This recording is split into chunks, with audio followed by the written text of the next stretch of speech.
In this video, we would like to show you what you can create with a variety of watercolors and inks from KOH-I-NOOR HARDTMUTH. We explain how to properly use classic watercolors. We will be covering watercolors, reflective liquid watercolors and drawing inks, all on A4 Pop Aquarelle watercolor paper by KOH-I-NOOR. Before we start work, we should prepare a suitable container with water, which we will use during painting. Water is very important and must be kept clean. If a brush comes into contact with some dirt, it might eventually change the tone of the colors. We will need a cloth or a piece of paper which we will wipe surplus paint from the tip of the brush. This way, the tip of the brush will not lose its shape, which is essential for coloring smaller places and blotting. We can now demonstrate the individual techniques and proper use of these products in A4 portrait format, where after outlining our motif in pencil, we will accompany it differently with color and font outline. When outlining, there should not be too much pressure on the nib and no coloring or shading. The first step that you'll see is classic coloring. When coloring, do not be afraid to push the brush firmly into the color you're choosing, especially on first contact with a brush and water, because the paint will be dry. Wait a few seconds before painting for the paint to release all of its pigments. Apply colors in the same motion as a crayon or felt tip pen, evenly covering the white paper. When we want to paint less richly, just moisten the brush more and just lightly wipe the tip.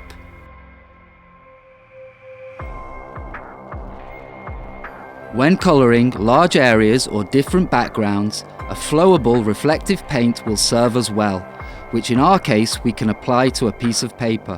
These colors have an ideal density, therefore do not need to be mixed with water and can be directly applied to the brush. We now mainly use black and orange reflective paint, which is beautifully radiant and is ideal as a background.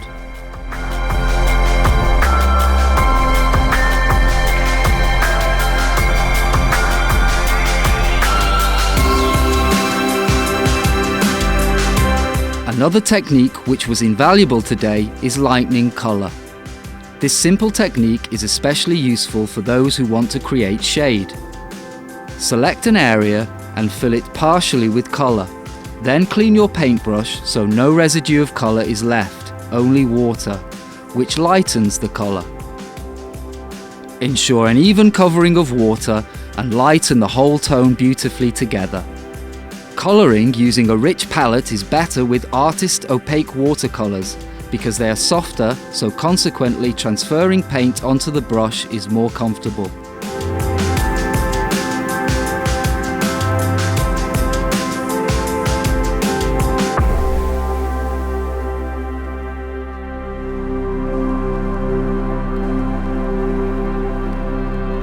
A very fun and interesting coloring technique is mixing watercolors and drawing ink. It's very easy and we never know exactly just what we will create and how the color pigments will fight with the strength of the drawing ink.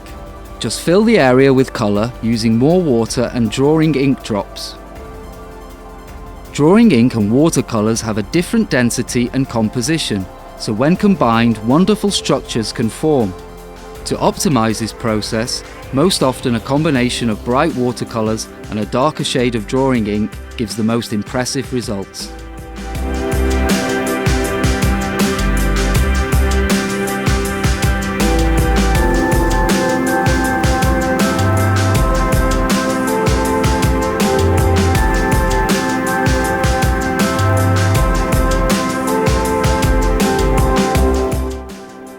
When connecting two or more colors, proceed in a similar way to lightening, except brighten only part of the first color, clean the brush and apply another color. The colors must not come into contact until both are moistened, so we need to go faster and be careful our first color is dry. If you are not satisfied with the result of the merger, simply wait until both colours are dry and then water is applied to the whole area which connects the beautifully restored colours. In order for all the coloured surfaces we have created today to stand out even better, we can trace dark colours in a variety of decorative lines and shapes. This decoration is performed mainly at the end of the process. It is important that all the colours are dry enough. When tracing, we must be vigilant, especially with the tip of the brush, and use a minimum of water. Keep brush strokes as accurate and as thin as possible. Now we'll just repeat the aforementioned techniques, and we'll see what comes of it. I can only wish you a lot of patience and, most importantly, fun.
Because there are no limits on our fantasies, it's up to you whether you trace your work or not, or even whether you outline in pencil beforehand or early in the process, or just begin immediately with a brush.